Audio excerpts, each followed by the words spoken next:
आज की कहानी में शिव ने बताया कि कौन है उनका सच्चा भक्त। नमस्कार मित्रों, कहानी इस प्रकार है। एक नगर में भगवान शिव का एक भव्य मंदिर था, जहां हर वर्ष दूर दूर से भक्तजन शिवजी के दर्शन के लिए आते रहते थे। श्रावण का महीना था। दूर दूर से कावड़िए कावड़ लेकर भगवान शिव को जलाभिषेक करने आए हुए थे। मंदिर का परिसर भक्तों की भीड़ से भरा हुआ था। तभी अचानक आकाश में बिजलियां हुई और सोने का एक थाल उतरा। उसी के साथ एक भविष्यवाणी हुई कि जो कोई भगवान शंकर का सच्चा भक्त और प्रेमी होगा, उसी को यह थाल मिलेगा। मंदिर के परिसर में उपस्थित सभी लोगों ने यह भविष्यवाणी सुनी। धीरे धीरे सभी इकट्ठे हो गए। जो लोग मंदिर की व्यवस्था देखते थे, उन्हें तो पूरा विश्वास था कि यह थाल हमें मिलेगा। इसलिए वे सबसे आगे जाकर खड़े हो गए। सबसे पहले एक पंडित जी आए और बोले, देखिए, मैं प्रतिदिन महादेव का अभिषेक करता हूँ। आथ मैं ही भोलेनाथ का सबसे निकटवर्ती प्रेमी और भक्त हूँ, इसलिए थाल मुझे मिलना चाहिए। इतना कहकर पंडित जी ने थाल उठाया। जैसे ही पंडित जी ने थाल उठाया, थाल पीतल का हो गया। यह देखकर पंडित जी बड़े लज्जित हुए।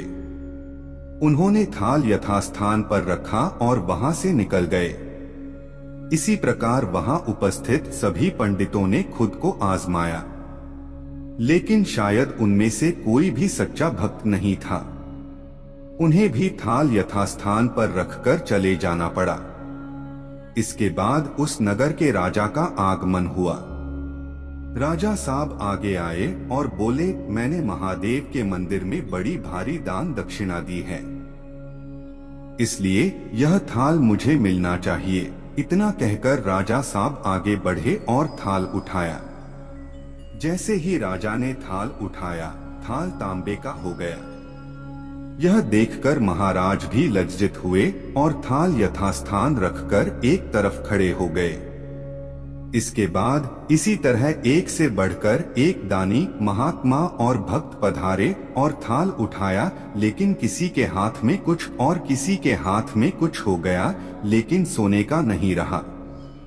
तब लोगों को पता चला कि हम में से कोई भी महादेव का सच्चा भक्त नहीं है। उसी समय एक किसान का आगमन हुआ। वो बेचारा महीनों बाद आज चातुर्मास के सोमवार के शुभ अवसर पर शिवजी के दर्शन करने आया था। गरीबी और गृहस्थी के बोझ तले दबा दिन रात खेतों में मेहनत मजदूरी करके अपना और अपने परिवार का गुजारा करता था। अभी रास्ते में आ ही रहा था कि कोई भिखारी मिल गया और कुछ खाने को मांगने लगा। इस किसान को दया आ गई। अपने खाने के लिए जो खाना लाया था, वो उसने उस भिखारी को दे दिया। थाल के बारे में इसने भी सुना था, लेकिन इसने उस ओर कोई ध्यान ही नहीं दिया। सीधा मंदिर में गया और महादेव का पूजन करके बाहर आ गया। परिक्रमा करके जाने को हुआ, तभी पीछे से एक व्यक्ति बोला, भाई, तुम भी थाल को उठाकर देख लो। हो सकता है तुम ही वह सच्चे भक्त हो जिसके लिए यह थाल आया है। किसान को लगा वह व्यक्ति उसका मजाक बना रहा है। किसान ने हंसते हुए कहा, भाई, मैं तो कभी कोई पूजा पाठ भी नहीं करता, महीनों ने एकाध बार मंदिर आ पाता हूँ, मैं कायका का सच्चा भक्त। वह अजनबी बोला, भाई, हम तो देख चुके हैं, हमारी भक्ति तो दो कौड़ी की भी नहीं है। अब तुम भी अपना हाथ लगाकर देख लो। सोने का थाल मिले न मिले, किंतु पता चल जाएगा कि तुम्हारी भक्ति में कितनी सच्चाई है। लोगों के बहुत आग्रह करने पर आखिर उस भोले भाले किसान ने जाकर थाल उठा ही लिया। जैसे ही उसने थाल उठाया, लोगों के आश्चर्य का ठिकाना नहीं रहा।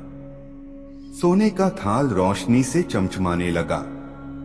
यह देख सब लोगों में खुशियों की लहर दौड़ गई। सभी लोग उसके जयकारे लगाने लगे और पूछने लगे कि भाई, तुम ही सच्चे भक्त हो। अब हमें भी बता दो कि कैसी भक्ति करते हो, जिससे महादेव तुमसे इतने प्रसन्न है। तो किसान बोला, भाई, मैं कोई भक्ति नहीं करता। मैं केवल दिन भर खेतों में काम करता हूँ और थोड़ा समय निकालकर जरूरतमंद लोगों की मदद करता हूँ। इसके अलावा मैं कोई विशेष कार्य नहीं करता। लोग पूछने लगे, तुम लोगों की मदद क्यों करते हो? हंसते हुए किसान बोला, सुकून। दूसरों के चेहरे पर मुस्कान देखकर मुझे जो आनंद और खुशी होती है, उसे मैं शब्दों में बयां नहीं कर सकता। शायद यही कारण है कि महादेव मुझसे खुश है। इसलिए हमेशा याद रखे, सत्कर्म का आरंभ भी आनंद से होता है और अंत भी आनंददायक होता है। दुष्कर्म का आरंभ भी दुहक से होता है और अंत भी दुखदायक होता है। आप सैकड़ों मील की यात्रा करके भी दूसरों का दिल दुखाते हैं तो आपकी वह तपस्या, साधना और महादेव का दर्शन धूल के बराबर है। धन्यवाद मित्रों। आज की कहानी पसंद आई हो तो फैमिली एवं फ्रेंड्स के साथ शेयर करें। चैनल को अभी तक सब्सक्राइब नहीं किया है तो कृपया सब्सक्राइब भी कर दें। आपका दिन मंगलमय हो, इसी कामना के साथ जल्द मिलते हैं एक और ज्ञानवर्धक पोस्ट के साथ।